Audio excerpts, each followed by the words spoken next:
Hey guys, it's Janice.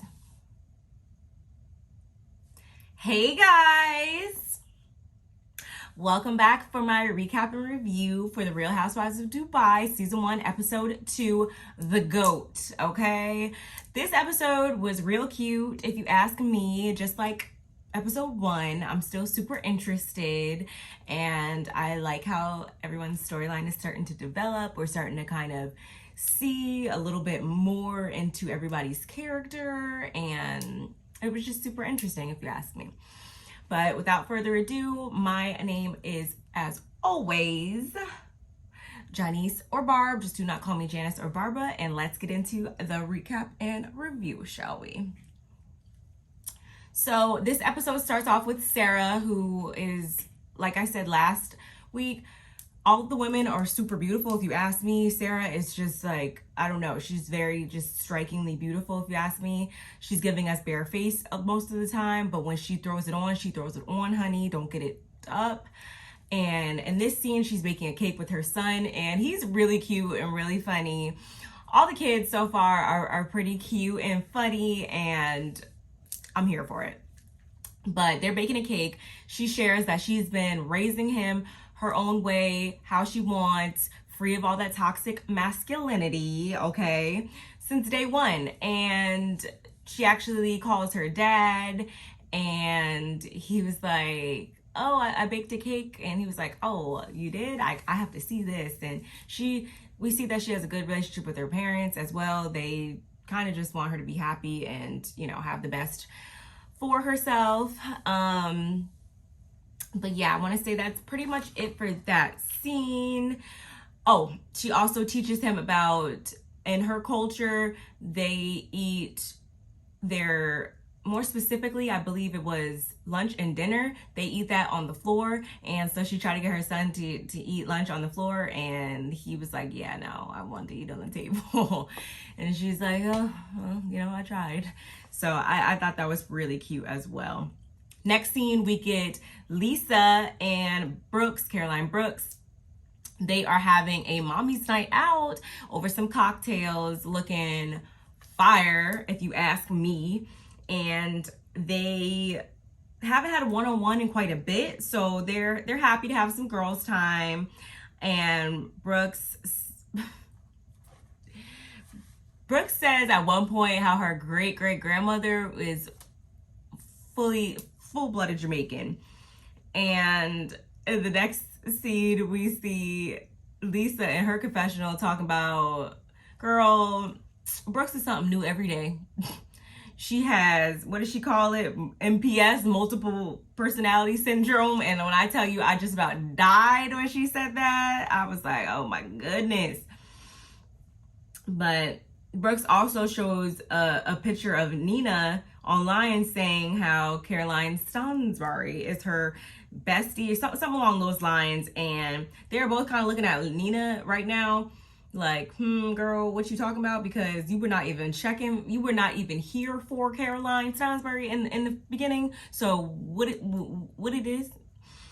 And this is what I mean when I say everyone's characters and whatnot is starting to develop, because if I'm not mistaken, Nina was like the central neutral person in the group, and I'm kind of starting to see like a little shift in that, because not everyone, but quite a few of the ladies after this episode are kind of like looking at Nina like,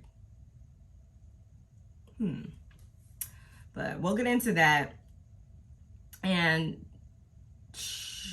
I want to say Lisa also asks Brooks about her and Ayan, and basically, just as I said in my previous video for episode 1, they have a frenemy love-hate relationship, and she knows that, you know, 1 minute it's gonna be this, and another minute it's gonna be we hugging in the corner.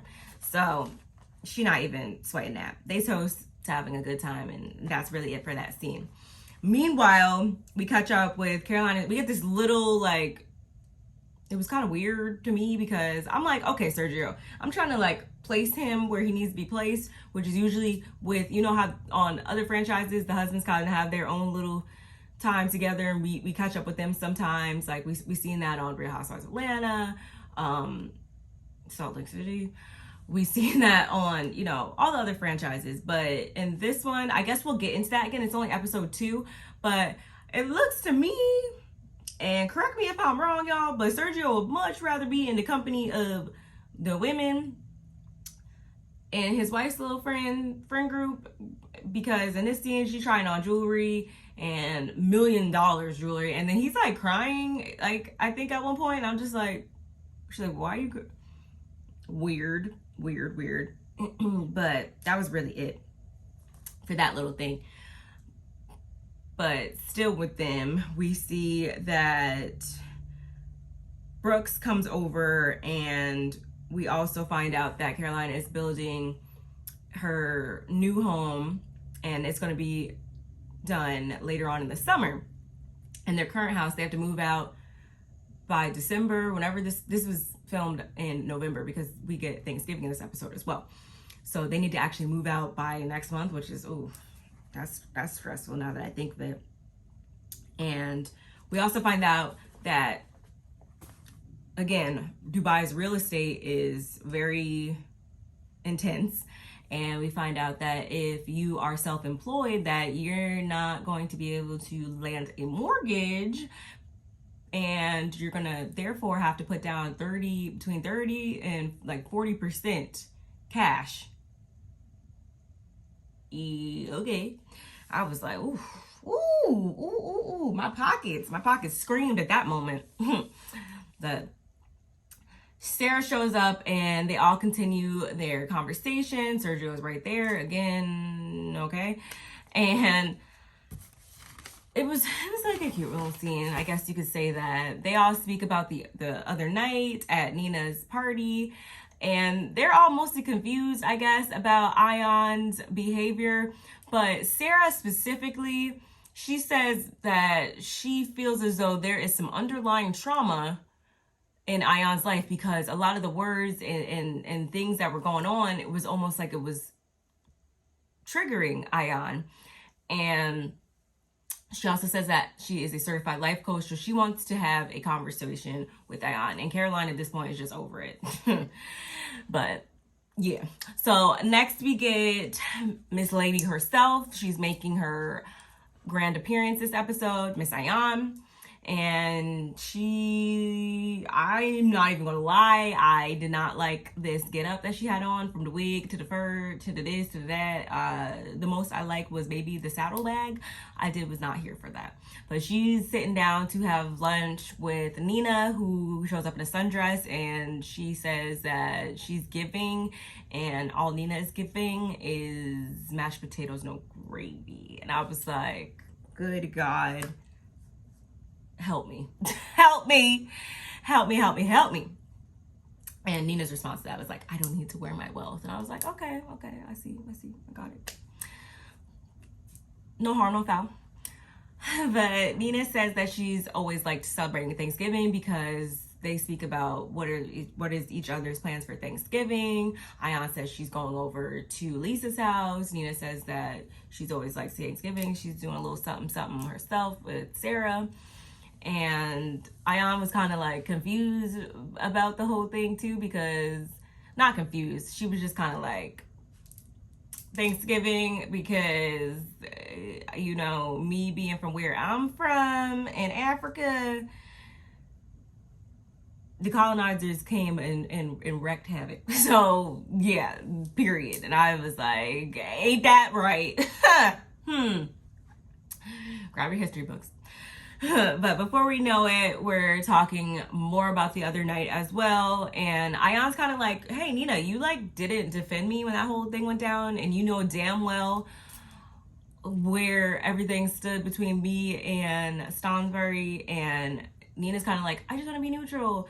I just want to say, you know, you guys maybe should come back together and try again. Would you be open to talking to her? Blah, blah, blah. And Ion's like, no, like, she's just not feeling Nina's BS, and she kind of sees her as a flip-flop at this point. And I mean, based on what we see on the screen, I'm not team nobody just yet, but I was kind of like, I see Nina trying to be the peacekeeper, but sometimes you need to know when to let up on that in life. Sometimes you need to know that not all people are meant to be friends, and that's okay. As long as we can be cordial, especially, you know, as long as we can be co-workers, in this case, we good, right? But whatever. Next, we catch up with Lisa. She's in the grocery store with her son, her youngest son, and we also find out, which I thought was super interesting. I love this show, I think, because it is giving us a culture lesson at every point in time throughout these episodes. And I love seeing how people live in other parts of the world. And in this episode, we see, and more specifically this scene, we see Lisa grocery shopping. And for anyone who is non-Muslim, there is a whole pork, like they keep the pork section in a whole different section of the grocery store, and you can only go there if you're not Muslim. So she's in there, she's shopping, you know, doing her thing for Thanksgiving, and Nina calls, and she's basically spilling on and on and on and on and on about her sit down with Diane, and like how she's trying to, you know, she's not understanding why, you know, fences can't be mended and blah blah blah. And Lisa's kind of like, okay, yeah, girl, what? Okay, for real, okay. And she does that up until she's like, girl, she just gonna take no more. And her baby, she said that he could only have one cookie, and he had about 4 by that time. She was like, I got to go. So, and mind you, the whole time Nina's not picking up on this at all, which I thought was hilarious. And just hilarious, straight hilarious to me. And so she gets off the phone, and when Lisa goes to check out, she paid, it was $1,362.82 for those groceries. And I was like, well, I will be damned, for real. I know it's expensive over there, but holy hell. Oh, and she didn't even have, I thought she didn't even have that much in her cart. So again, my pockets were screaming at that point. But fast forward, it's Thanksgiving Day. Lisa's cooking. She says that that's what she likes to do. She could very well, you know, give that responsibility to her housekeeper or a chef or something like that, I'm assuming, but she needs her hands in a pot. And I was like, okay, give me that authenticity, girl. And we also see over at Nina's, or shall I say, they are at a Ferris wheel, and they actually have their Thanksgiving meal in a Ferris wheel globe, orb, whatever you want to call it, car. And I thought that was really cool. They had it like a whole spread, and cool. Just I don't have another word for it other than cool. And Sarah's also there with her son, and we see in this scene, we get a little bit more insight into Nina's how her marriage and how she came to be at this point in her life. Basically, her and her husband started off from nothing, little to nothing. He was in the banking industry before he got into the hotel service industry, and he also dipped and dabbled and is well versed in cryptocurrency and Bitcoin. So again, they built everything pretty much together. And even when she was still living in the States, living in Texas, he would come over every 2 to 3 weeks. And I was like, hey, dang, and you ain't had no money like that, and you was coming, you know, catching long ass flights to come see her, like, talk about courting. Okay, so y'all dudes out here, y'all people out here who see something and you claim to want it, you need to have that same type of energy, if you ask me, because that's what I like to see. Okay, so that's real cool. And what else did we get?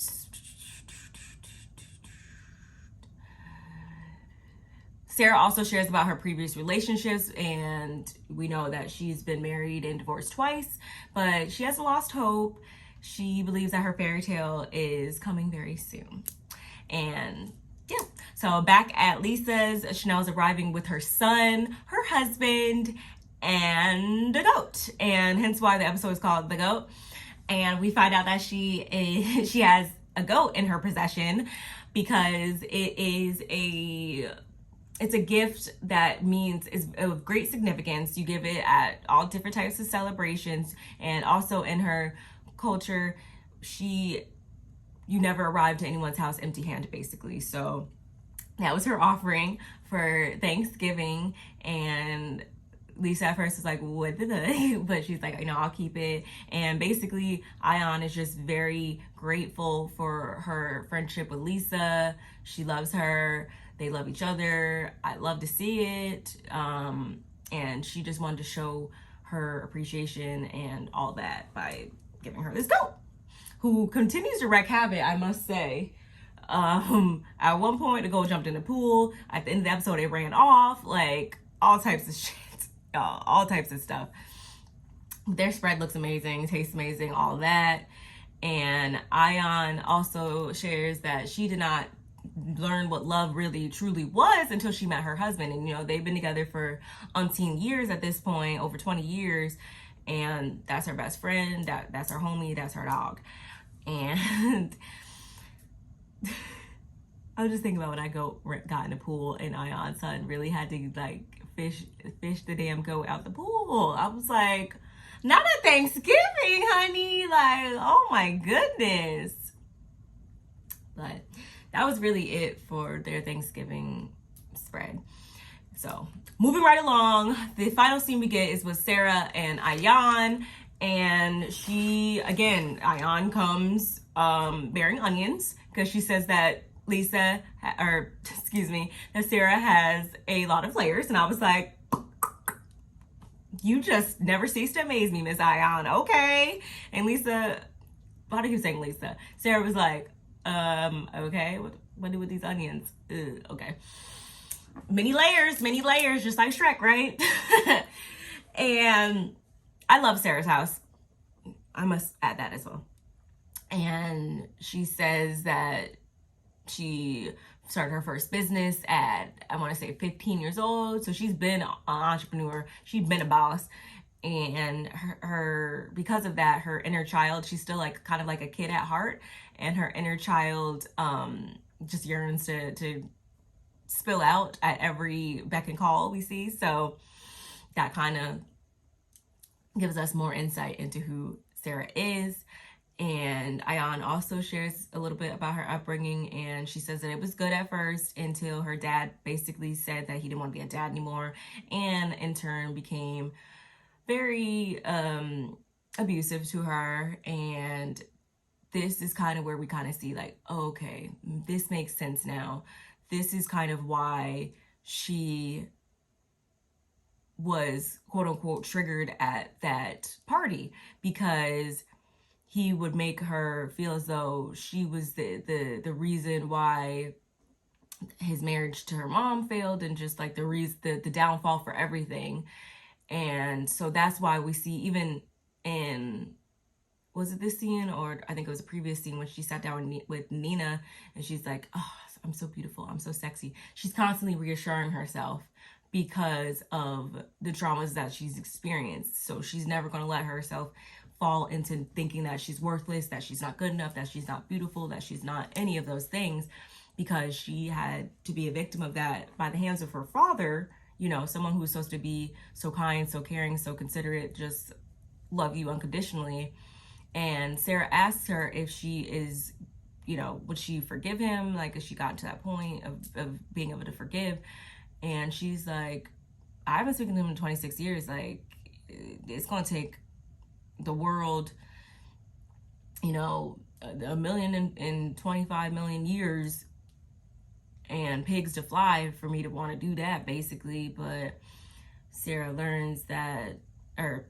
also shares that she thinks that, was it hypnotherapy? Yes, that she's done hypnotherapy before to kind of just break down some of that trauma and allow her to release that. And because she's also had mental and physical abuse in previous relationships in her life, and she wants to help support Ayan's healing. And I thought that was wonderful. Ayan got emotional at one point. They embrace, and I really hope that Sarah is able to aid Ayan in this healing journey that she could potentially benefit greatly from.